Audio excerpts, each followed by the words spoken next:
മേൻതോന്നി. മേൻതോന്നി എന്ന് അറിയപ്പെടുന്ന വിശേഷപ്പെട്ടൊരു മരുന്നാണിത്. അപൂർവമായ ഒരു മരുന്നാണ്.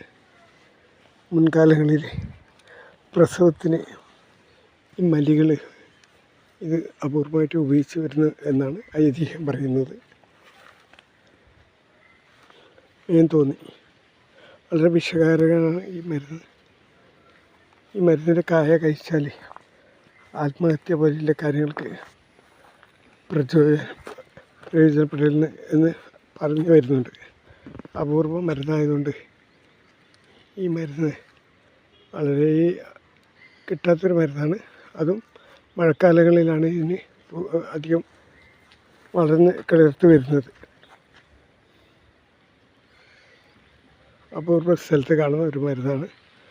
ഇതിൻ്റെ കായ നമ്മുടെ വിരലിൻ്റെ ചൂണ്ടുവിരലിലും തള്ളവിരലിൻ്റെ രൂപത്തിലാണ് ഇതിൻ്റെ കായ ഉണ്ടാവല്. അത് ശിവശക്തിയാണ്. കിഴങ്ങ് ഈ ശിവശക്തിയാണ് ആ കിഴങ്ങിന് പറയുന്നത്. അത് ഉണക്കാനിട്ടാൽ ഒന്ന് ഉണങ്ങും, ഒന്നും ഉണങ്ങില്ല. ഉണങ്ങാത്ത ശക്തിയും മറ്റേത് ഉണങ്ങുന്നത് ശിവനുമാണ്. അങ്ങനെ ഐതിഹ്യം പറയുന്നത്. ഞങ്ങളീ മരുന്ന് അപൂർവമായി നിങ്ങളെ പരിചയപ്പെടുത്തുകയാണ്. അടുക്കള വൈദ്യത്തിൻ്റെ ഒരു എപ്പിസോഡിലാണ് ഈ മരുന്ന് നിങ്ങൾ കണ്ടുകൊണ്ടിരിക്കുന്നത്.